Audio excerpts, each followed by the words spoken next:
Welcome to Family Stress Theory. I think you're going to really like this one. It has clear implications for research and intervention, and it might even help you in your own life. So, family stress theory actually started within the field of family studies, unlike family systems and social exchange and feminists, which started in other fields and then were brought into the field of family studies. And this research began around the time of the Great Depression, when researchers were trying to figure out why some families were dealing with the loss of household income and unemployment well, and others were really struggling. And what they found is that families that were doing better were more cohesive and more adaptable, kind of some interesting concepts that we talked about with the circumplex model from family systems theory. Hill came along, and he's really considered the father of family stress theory. He was studying World War II families and why some families did well and others seemed to fall apart, and particularly how they responded at the time of separation or deployment, and then reunion when service members came home. So we're going to hear quite a bit more about Reuben Hill's models. So, as you can see, family stress theory has a lot of variations, and you could use any of these for your theory paper assignment. So, if you found an empirical article that was citing McCubbin and McCubbin rather than, or McCubbin and Patterson or Boss rather than Reuben Hill, who's the most kind of famous originator of the theory, that's totally fine. As I mentioned, you're trying to avoid, or as I've mentioned previously, you're trying to avoid using Conger's family stress model here. That's a model we're going to cover very briefly later when we're talking about social class, but we're not covering it in depth. It's a bit more about money, and we're just not covering it in depth enough for you to be able to use it for the theory paper. But any of the rest of these are fine, and the ones in blue are the ones I'm going to focus in on in this lecture. So Reuben Hill's first model was called the roller coaster profile of adjustment, or the roller coaster model, and it was studying families after a crisis. And so what Reuben Hill said is, following a crisis, families go through a period of disorganization because basically the stress has exceeded their ability to cope. That's why it's now a crisis. And then they have this period of disorganization. And you can see there it's kind of like, how severe is the disorganization? How long is the disorganization? And then they have this period of reorganization. And that leads to that kind of angle of recovery. How long is it, how deeply are they in a hole that they have to dig themselves out of? And how long? Did they just fall apart for 2 weeks and then they're kind of slowly recovering over the next 6 months? Or is this something they recover pretty quickly from? And then what's their level of reorganization afterwards? This image just shows a level of reorganization that's the same to where the family started. They're basically coming back to the same level of functioning, but actually families can reorganize at a higher level, the same level, or a lower level.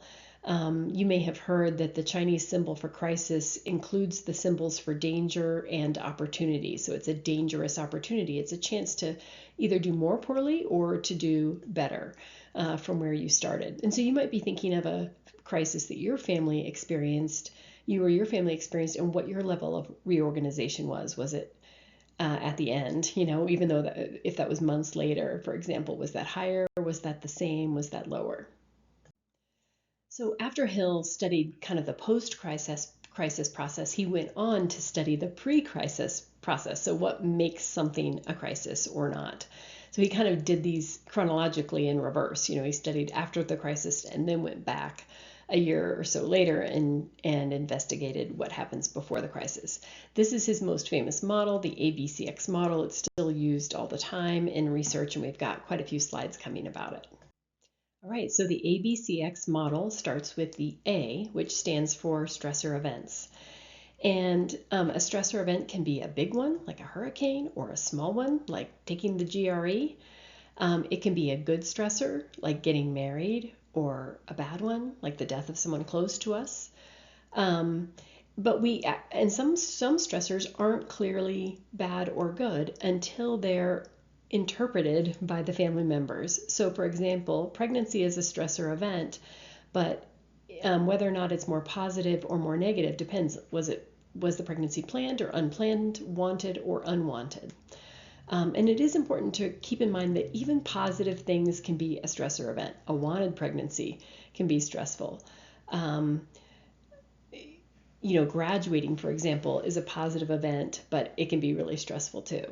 So you might be thinking of events that could go either way, depending upon how someone interprets it, or also, positive events that can still cause stress. So if we keep talking about the stressor event, we can talk about characteristics that can make stressor events more or less stressful on average. These are all listed in the textbook chapter as well.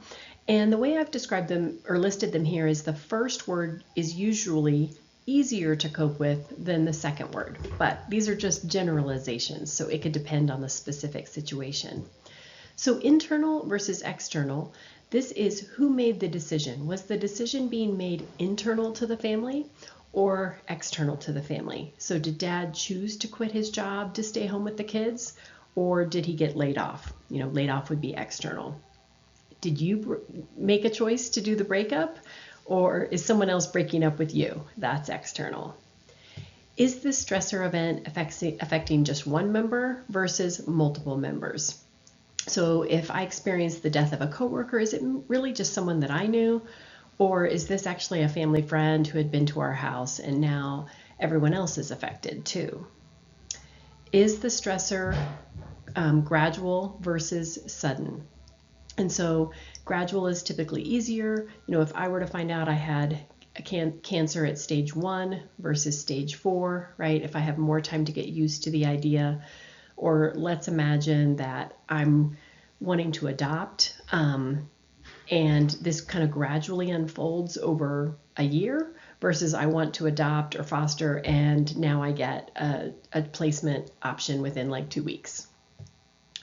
Expected versus unexpected. This has some overlap, I think, with gradual versus sudden. It can be hard to kind of keep them straight, and I wouldn't ask you to know the difference on an exam. But expected can be like, let's say I've been smoking cigarettes my whole life, and so I kind of know in the back of my head I might get lung cancer, versus I've never smoked cigarettes and I get lung cancer. So expected versus unexpected. Short-term versus long-term. Generally, if we think, okay, this is a short-term injury, I should be healed from this in 6 weeks, that's easier than if it's something I'm going to have a year from now or permanently. And so you could also think of this as acute versus chronic. Natural versus human-made.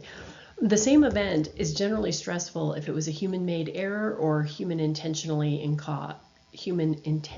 caused. So if my house burns down, that's incredibly stressful, but it's going to be less stressful if it was due to a wildfire and more stressful if it was due to someone, accidentally starting a campfire or someone intentionally burning down my house. That will be more stressful. Normative versus non-normative. So normative stressors are things like what's normative for our society in any given point in time.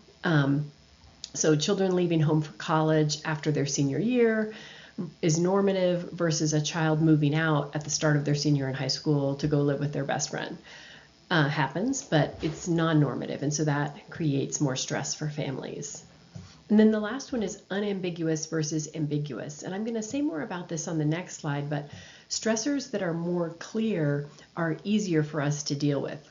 So it's easier to graduate from college and have a job or grad school lined up versus being in limbo. Now, I don't necessarily recommend it. I took time off and was in that limbo, and I think that worked out just fine, but it is more stressful when you don't know what you're doing. This is also why when we're in a rocky romantic relationship, when we're not sure if we're staying together or broken up, someone often calls it because the unknown is stressful. We like to avoid ambiguity. Okay, so you can test yourself on this iClicker question, and the correct answer is B, non-normative, long-term, multiple members. So a little bit more on this idea of ambiguity of the stressor event. Pauline Boss, who was a professor at the University of Minnesota in the HDFS department there, who's now since retired, developed this theory of ambiguous loss. Which is basically building on family stress theory and focusing in on a characteristic of the stressor event, the A, and its degree of ambiguity. And Pauline initially started studying families who had loved ones who were missing in action, or a really hard topic, families who had kidnapped children. And then she went on to study also families who had a loved one who was physically in front of them but was experiencing dementia. And what she was getting at with both of these kind of areas of research was ambiguity in presence. Like in the case of missing persons, someone is physically absent but psychologically present because you think that potentially they could still be alive. In the case of dementia, someone is physically right in front of you, but they're not psychologically themselves anymore.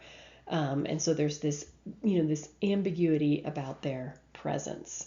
And so you might think about, for example, some stressors that you've experienced that have been more challenging because there was something about it that was unclear or unknown that made it harder. Pauline Boss took a team of people to 9/11 actually, and ran groups for families who had experienced the death of a loved one, getting at some of the challenges with the 9/11 deaths. There was so much ambiguity. There was no body. That makes things harder and more unclear. And they didn't know maybe how their loved one had died exactly or how much they had suffered. All right, so the B in the ABCX model is a little bit easier to understand. It's pretty straightforward. So what are the resources that the family uses to respond to the stressor? And these could be individual resources, so what each individual in the family brings, their problem-solving abilities, their experience, their education. These could be family-level resources like your communication skills, your adaptability, how much you can come together during times of stress, your cohesion. These could be community level resources like your religious community, your friends, the professionals or experts that you seek out, or extended family. And so we can imagine that resources make a big difference in how we cope with stressor events, right? So are we a family with a transgender child living in Denver where we have kind of resources readily available to us, or are we living in rural Nebraska, where we really don't? All of these resources can be tangible, like money, more concrete, or they can be intangible, like your ability to adapt. So I will say the C in the ABCX model is a little trickier to understand. It's called a number of things. The definition of the situation, sometimes it's referred to as cognitive appraisal or meaning making. So I'm going to walk you through kind of all the different ways the C can happen. But you might just think of C for cognitive. It's kind of what you're doing in your head about the stressor. And so the first part, cognitive appraisal, is you can appraise a stressor event from anywhere between positive to negative. Like, so we talked about pregnancy could be, this is great, this is positive, to, wow, this is really bad. This is not what I wanted right now in my life. Obviously, the more we can appraise something as positive, then the easier it is to manage it, even if it might be stressful to be pregnant and have a baby. But sometimes I think we don't have control, Sometimes the stressor is too stressful, it's too horrible, or we don't have the resources, and so we're just really struggling to appraise it as something we can handle. But you could imagine, like, if you experience a relationship breakup, if you're thinking, like, I'm never going to find love again, that would be kind of, worse for your overall outcome versus thinking, this happens to all of us. I have support. I will get through this, right? That has better implications for your eventual outcome. Okay, so then the second one is meaning making. And so this is where we take tough things and we, even though it's maybe not something we wanted, we try to make some meaning about it. And one sub-concept about meaning making that we'll talk more about is sense of coherence.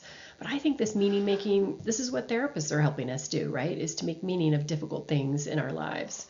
And so, for example, maybe a dozen years ago, I had a pretty devastating friend breakup. And I still think of that event as negative. Like, I don't frame it as a positive event. However, so I appraise it more negatively. However, I did make a lot of meaning about it. And it spurred me to go into therapy and work through a lot of attachment issues. And so now I have much more of a sense of coherence about what happened and why. The last one is breaking a stressor down into manageable parts or tasks. This is generally associated with more positive outcomes. So anytime you get super stressed, like maybe at the start of the semester about how am I going to do all this, and then you get out your planner and you make lists and a schedule, you break things down, then it makes it more manageable. Or if you're seeing healthcare professionals and you keep notes on your phone of the questions that I'm going to ask them, that makes your stressful situation more manageable. Kind of the mental labor we do to kind of organize around our stressor events. Okay, so let's talk about the X in the ABCX model. The X stands for outcome or crisis. So the outcome of the A, the B, and the C doesn't have to be a crisis, but it is if the family can no longer basically maintain stability or normal functioning or homeostasis. So if the A, the stressor event, exceeds the family's B, their resources, and their ability to kind of make meaning around the situation, then it's going to end up being a crisis. So if the stressor is too big, or you're lacking resources, or you're appraising it as more negative, defining the situation more negatively, that could all be reasons why it leads to a crisis. So just for example, we had a recent experience where my husband and my son were driving across the country from Colorado to New Hampshire, and the car broke down a couple of times, partway across the country in Ohio and New York. And it turned out to be major engine failure that couldn't be fixed. But because we had the financial resources, among other resources, to be able to buy a new used car for my son and to get them across the country, it didn't become a crisis for us. In terms of coping, researchers using the family stress theory have had a hard time figuring out where to put coping in the model. Some researchers have thought about it as the B, like part of your resources. Some have thought about it as the C, how you think about or cognitively appraise or define the situation. But perhaps it's most appropriate to put it as the interaction between the A, the B, and the C, how the nature of the stressor event, your resources, and how you're thinking about it all inform your coping. If we put the ABCX model and the roller coaster model together, then this is what it might look like. Assuming the ABCX, the X becomes a crisis, then the family is going to move through that period of disorganization, the angle of recovery, and get a new level of reorganization. If the X isn't a crisis, then they're not going to go into the roller coaster model. Okay, so test yourself here. In the ABCX model, what is the X? Is it crisis or is it outcome or crisis? And the answer here is B. Again, it doesn't have to be a crisis. So McCubbin and Patterson built on the ABCX model with the double ABCX model, and they were trying to basically solve this problem of, a lot of times it's not just one stressor event, but it's multiple stressor events happening in succession. I think of this as the domino effect, like how one stressor leads to another stressor. So if you think about it, what we might call just divorce actually starts with parental conflict. That's stressor 1, which leads to number 2, separation, which leads to number 3, divorce, which leads to stressor event number 4, moving, which leads to stressor event number 5, changing schools, which leads to stressor event number 6, financial changes, and co-parenting. And so the first A might be just parental conflict, but then the double A are all these other dominoes, all these other stressor events that are falling. And so families have to first deal with stressor event number 1, and then they have to keep coping, essentially. They have to keep garnering resources. They have to keep using their brains to define the situation, make meaning, make it manageable, appraise it as positive or negative. And all of that is going to lead to some final kind of, once the dominoes have stopped falling, hopefully, lead to some kind of final adaptation level. Bone adaptation, bone means good, bon, good adaptation, kind of same level adaptation, or more negative adaptation. And so the family, it might be that they build up resources, initially, a therapist, friends, family, support groups, books, to help with the divorce that also help with the other stressors. Or it could be that They just feel like they're exceeding their resources, or they're just mentally getting so tired of having to figure everything out. And so things are starting to decline with this pile up of stressors. Or on the other hand, maybe they didn't start off so great. They didn't feel like they handled their conflict and separation well, and they noticed it was having negative effects on the kids. And so they've learned from that, and now they're going to kind of really commit to having good co-parenting and using resources and how they think about the co-parenting relationship to make that happen. Okay, test yourself on this. Let's imagine I crash on my bike, which I have, and I get injured and I have some major medical bills. I go to the bank to get a loan. In the double ABCX model, which element are my medical bills? Is it my first stressor, my second stressor, my second resource, or my final outcome? In this case, it would be B, the big A. It's the second stressor, because the crashing on the bike was the first stressor that led to this domino of the second stressor of injuries and medical bills.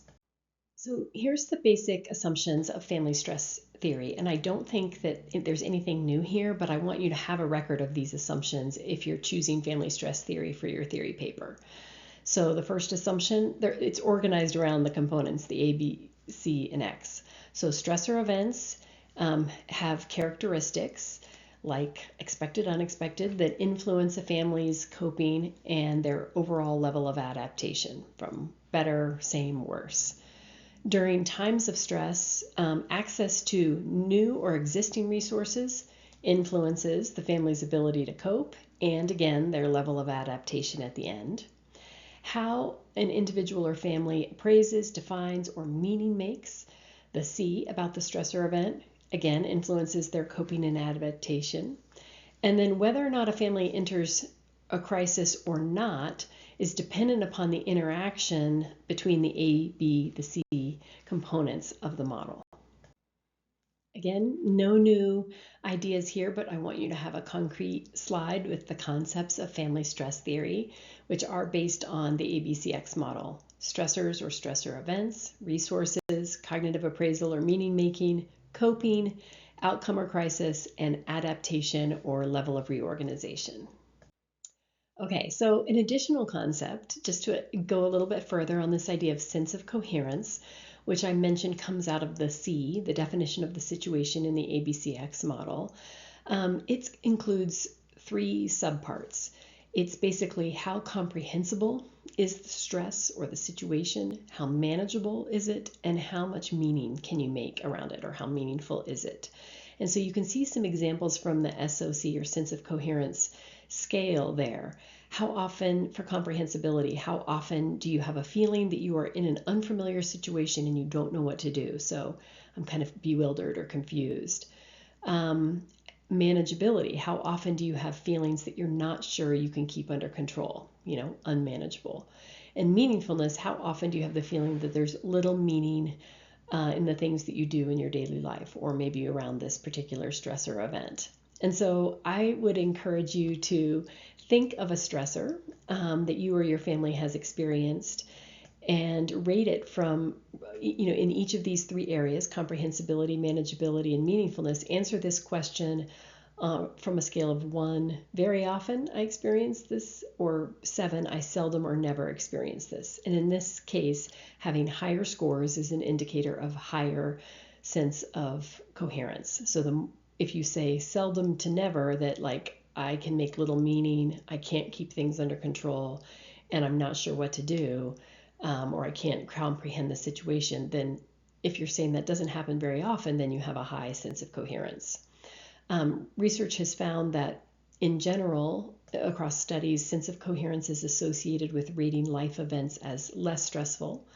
It's correlated with lower rates of depression, anxiety, physical symptoms, and it's positively correlated with psychological well-being. So in essence, it's, even though sense of coherence, we might have to fight for it, it's not easy, it's worth trying to get there. So to give you an empirical example of the use of sense of coherence, a number of research studies have focused on parents of children with disabilities.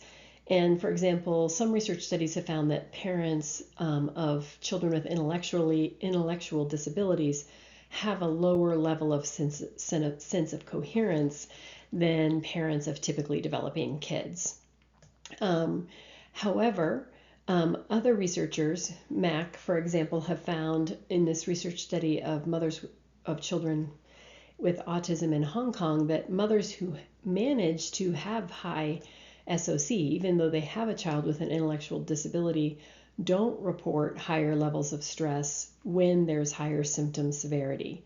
And for them, higher SOC is correlated with greater rates of confidence and child acceptance. So, again, SOC might be a mechanism by which we try to help parents of kids with disabilities basically make meaning, make things manageable, kind of grasp the challenging situation that they're in. So the criticisms so far of the ABCX and double ABCX models are that they really only take into account one stressor at a time. Even the double ABCX model, even though it thinks about multiple stressors, it's thinking about them as a domino kind of occurring in succession over time. But what if you experience the death of someone close to you and you lose your job all in the same week? And they weren't really related, but they're happening at the same time. The ABCX and double ABCX models also don't take into account continuous stressors that are just there all the time, like poverty or discrimination. And of course, this model is only thinking about one issue in families, stress, so it can't really explain overall how families function because it's only explaining how they function under stressful times.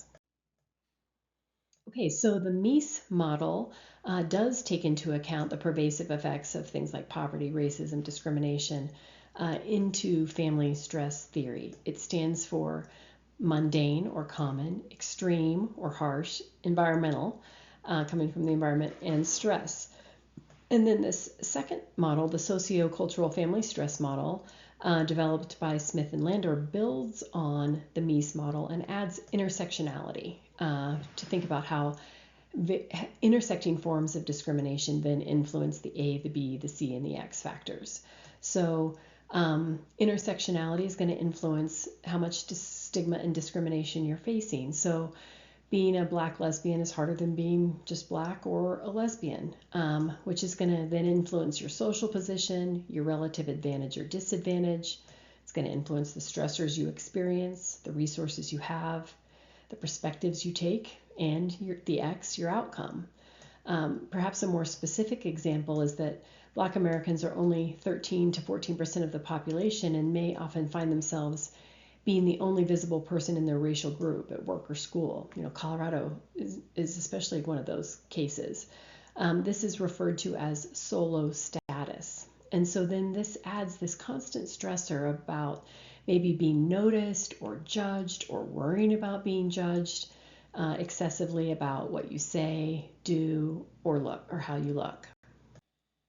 So I think the strengths of family stress theory are that it seems to be relevant today as it ever was, even when it was created. So it stood the test of time over many decades.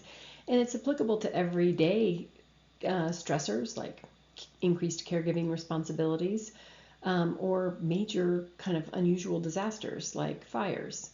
It can also be used as a framework or a model for intervention programming at the individual, family, and community level. So, for example, let's say we wanted to create a support program for families who have experienced a miscarriage.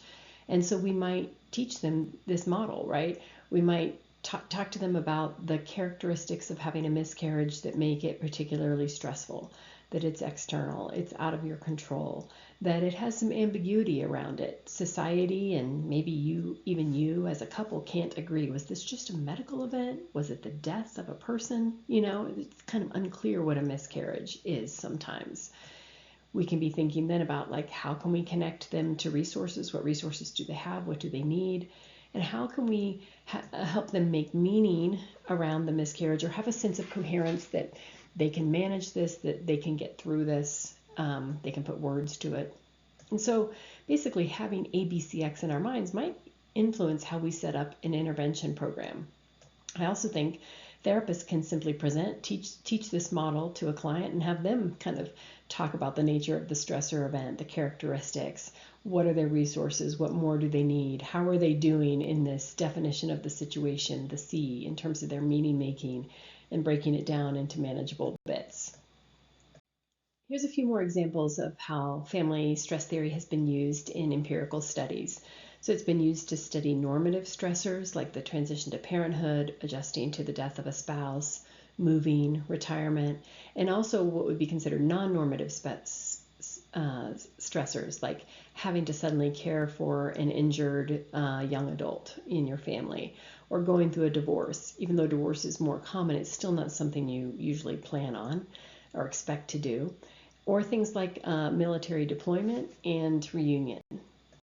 Okay, so let's do an activity to apply family stress theory to your life. And you'll either be doing this as an online activity or an in-class activity. So you want to identify something that's causing you stress in your life, and maybe don't pick the most personal thing for you. So then list the stressor event and just a couple of things about the characteristics of the stressor event. So is it more normative or non-normative? Is it unexpected or expected? Is it more kind of acute and short term, or is it more chronic and long term? And then think about the resources. List the resources that you and your family have to deal with this. And this could be an individual stress, a family level stress, so individual level resources, family level resources. And then list the C, how you and your family are thinking, planning, meaning making. And then explain the X. Do you think this is going to become a crisis, or has it already become a crisis, or do you think you have kind of the coping abilities to stay kind of stable? Okay, so let's talk through the theory paper example for family stress theory. So this is an empirical journal article in which these researchers explicitly said we are using family stress theory to frame our investigation. And obviously this is older than 10 years, but that also means you won't accidentally pick it for your theory paper article. All right, so again, in the very first section of the theory paper, the first of 5 sections, you just explain the study. You don't even have to worry about family stress theory. You can say, this is what they're studying, post-divorce adjustment, that they did have predictors and outcomes framed in terms of the double ABCX model. So you could say more here, a little bit about the theory if you just mention that. You don't have to go into it in terms of the theory. You want to say who they studied, give that demographic information. You're going to want to talk, I don't have that up here, but talk about the measures that they used or what exactly they explored or investigated. And then you're going to describe their results and the implications. All right, and then in the second section of your paper, you basically can put aside the journal article and just explain the theory. If you had to tell somebody what family stress theory means, how would you explain it? We want you to use both this lecture and the textbook article chapter or textbook chapter. And we want you to explain at least 6 concepts or assumptions. And in this case, A, B, C, X could count as 4 concepts, not just 1. And if you add coping in there or other things like adaptation, then it's going to count for even more than 4. So now in the third section, you just report kind of objectively how they used the theory in the study. So you say they explained the double ABCX model in their literature review and what the different components meant. And then when they got to the measures, they specified that the little a or the initial stressor was the divorce or separation, and then the big A or the secondary stressor were things like decreased income or conflict with your ex. They said the little b or initial resources were education or psychological functioning, and the big B or secondary resources were new social support or a new romantic relationship. They did not have a little c, they had a big C that they measured in terms of your positive or negative attachment to your ex-spouse, so how you're thinking about your ex-spouse. And then they didn't have a little x, but they had a big X for kind of your long-term levels of emotional and psychological disturbance. So then they described that in their measures, and then they circled back and reported those findings in their results and discussion. Okay, so in the fourth section, now I put my critical thinking cap on and I think about how well they used the theory. I go back to what I know about it, I compare that to how they used it, and I make some suggestions. And so I can first say, wow, they clearly conceptualized their whole study based on the AABCX model. It organized the entire study from the literature review to their hypotheses, to their measures, to the results, to their discussion. But my criticisms might be, they didn't have a little c. And for their big C, they have this kind of attachment to ex-spouse. And that seems to be a little bit of an insufficient measure of cognitive appraisal or definition of the situation, at least according to my understanding of family stress theory. And so I might suggest that they really should have had a better measure of that. So in the last and fifth section, application of another family theory, you're going to pick one of the other 5 theories that we're studying in this unit. So let's say I pick feminist frameworks and I briefly describe it using at least 4 assumptions or concepts from the textbook and the lecture. And I specifically highlight this assumption that gender structures our experience, and I go into maybe some constructs like gendered role. And then with that, I say, using this same study, this same kind of topic area, I'm going to hypothesize that how much fathers adhere to a breadwinning role is going to predict how many financial resources they have following a divorce, and how much mothers adhere to a caregiving role might predict how many social support resources they have following a divorce. And so then I might interpret the results that I get, assuming I get something like that, in terms of saying that the pathways for successful adjustment following a divorce may vary based on the gender roles held by men and women. Ah, you made it to the end. Good job.